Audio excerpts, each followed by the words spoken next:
So there's something else here, that I make my torso parallel to Debbie's, and even though this is an exercise and I'm not specifying the footwork for the leader, if you're just moving sort of in one spot on the floor, not worrying about your steps so much, but your torso is important because Debbie starts here. Well, if I got to do something about this. I've got to move her somewhere to get started into a turn. I could just go this way and then turn my shoulders that way. I could take her this way and turn my shoulders the other way.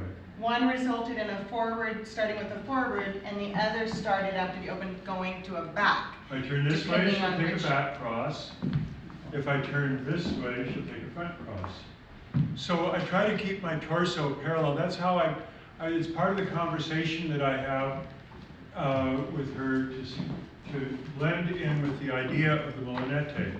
So oddly enough, it really is led because if I stop here, you see she'll just walk. And if I face her, then I start going again, face her this way, face her this way, then face her that way. You see, she cues off of my torso.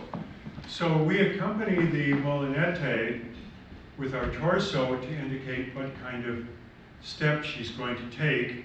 And in general, unless we got something fancy up our sleeve, we as leaders adhere to the code of the Molinete.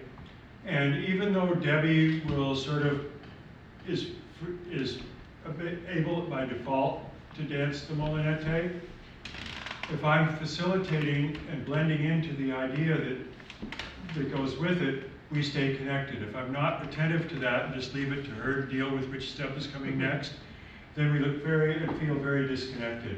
And we're not in a good position later on to mess with it. Yeah, so as a follower, I need to be very aware. Right now, we want this particular code of the Molinete. We want it to all blend. But like John said, later on, he might want to change it, and I have to be aware and being able to listen to the lead for that. One thing when we're going around, and especially when we're just training the Molinete, is we want to take, when we transfer our weight, we want to go, like here's the end of the step, not in the middle. I have to go all the way here for the end of the step. Here, here. See how I'm continually transferring instead of just going to the difference, like that. So we want to make sure to really go there. So I'm using my base leg, the one with the weight, to take me to this new one.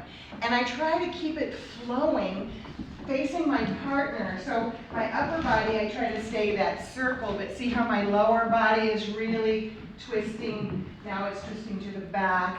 Now it's twisting to the forward. So I want to make sure to do that. We're going to do all that, but this time,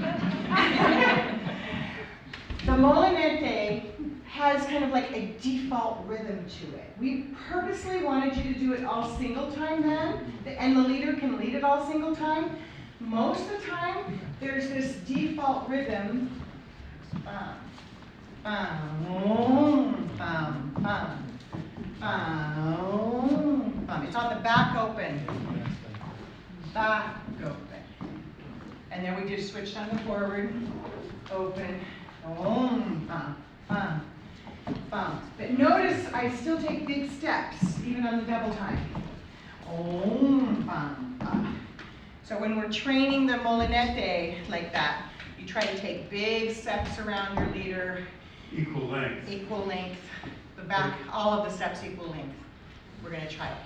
As usual, it can all be changed by a lead, but this is the training we want you to do. Did we switch? Yeah.